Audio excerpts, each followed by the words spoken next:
Hello everybody, today we'll be checking out Lord of Fear Aspen and how to build them.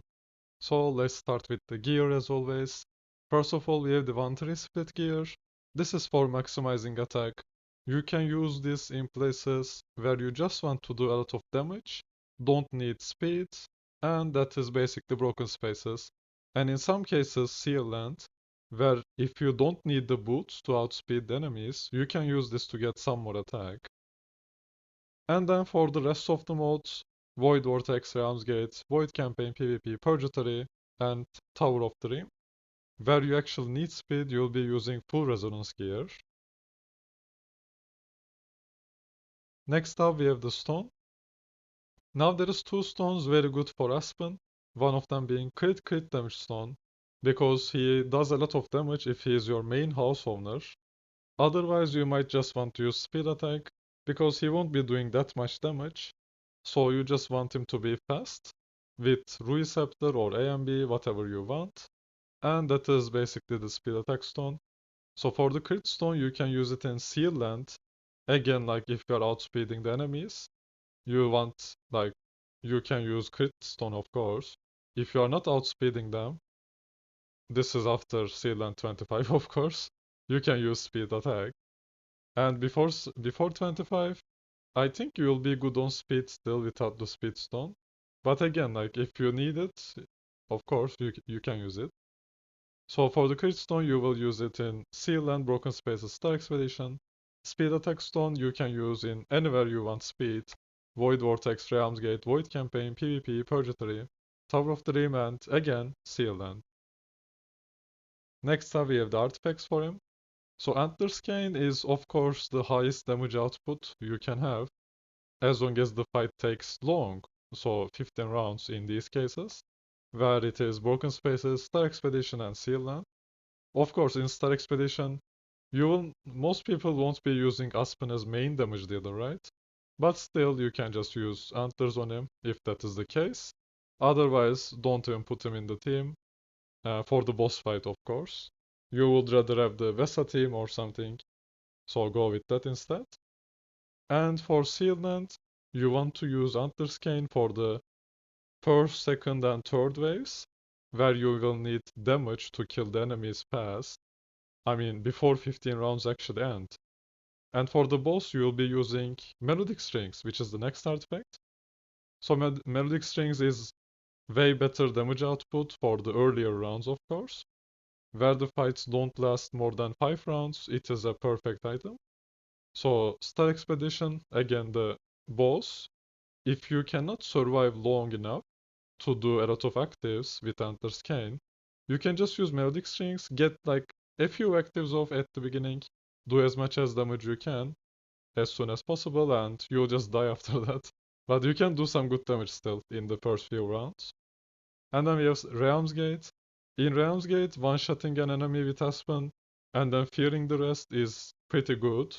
Of course, you want him to be a homeowner in that case.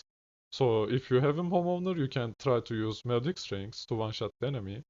Otherwise, you might just want to use Scepter to CC the enemies with the basic attack. And then we have the Void Arc boss. Again, you can just burst it down pretty quickly. It's not a big deal nowadays anyway.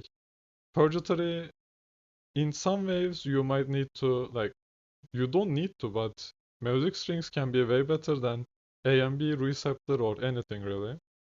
And then we have the Purgatory, Aspen Dungeon Purgatory. I cleared the first 50 levels with Melodic Strings. Again, like it's a giant killer copy, so most people are not gonna have it. But you can try it if you have the speed for it.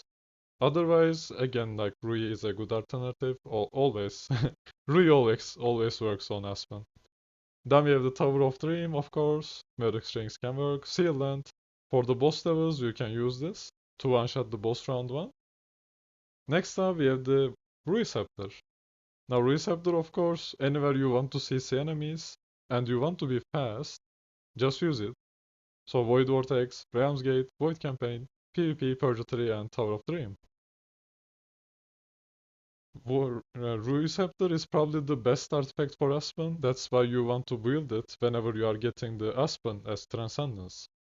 And then these two artifacts, very situational. So first of all, Demon Bell. You can use it as like a support Aspen with Demon Bell.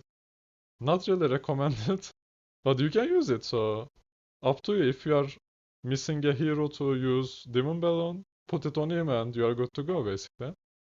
And it is very situational, of course. Like you'd rather want Receptor in most cases.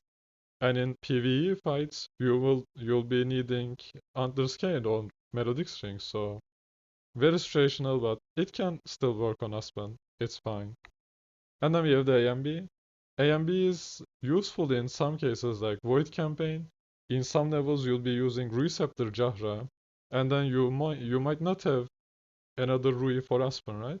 So in that case you can make him fast with AMB, and he will still tank Erod a bit, right? It will help with the damage. In PvP, of course, you can use it with AMB. AMB is like the best artifact for PvP because of the enemies not having huge amounts of attack. Heroes are like the same stats in PvP, so it's very good to mitigate the damage you take. And then we have the tower, of course, in some waves where they deal dot damage. You can just use AMB and not take any damage from meme waves, wall deck waves, whatever. And in Sealand up to 25. After 25, I don't really recommend it. But it can work because you won't need as much support heroes if you're using AMB. So you can just go for it at the earlier levels.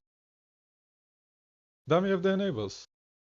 So of course, if you're using him as a main damage dealer, homeowner, you want to go offensive setup with 2-2-4-2-2. This is like a very classic offensive build. And then we have the Giga Chad build here, which is actually like very good with Giant Killer because it enables you to do so much damage without the unbending will. You'll be doing a lot more damage thanks to your passive on Aspen. So while using unbending will, you might not one-shot enemies. They might be at like 50% HP left, right? But then you use this this setup without unbending will, and then suddenly you actually kill that enemy from 100 to 0. It's a big difference because it's a matter of where Aspen's passive actually kicks in or not. So in that case, it is actually huge to use this setup. You might want to try this if you are not one-shotting an enemy. It's very helpful in those cases. And then of course we have the speed setup at last. This is what you'll most likely run because most people are going to use Aspen as CC unit to support Jahra. So you want him to be fast with Receptor, and this is the build for it. 3-2-4-3-2. And next up we have the imprints. Now again, this is like an offensive hero, so you can use crit damage and holy damage. And again, if you want to maximize damage output, you can drop crit for precision. This will make him crit way less amounts of time, but when he actually crits, it will deal the maximum amount of damage he can actually do. So, for example, in Void Campaign, where you're going to fight the same enemy hundreds of times, you don't want to use crit. You can just use precision and hope for the crits when it matters. And that is basically it. You can of course use like damage reduction in some cases, like I use it in Aspen Dungeon Purgatory, crit damage reduction. In some waves, like maybe a Void Campaign or um, Void Vortex, you might want to use Control Immunity to get rid of enemy CC.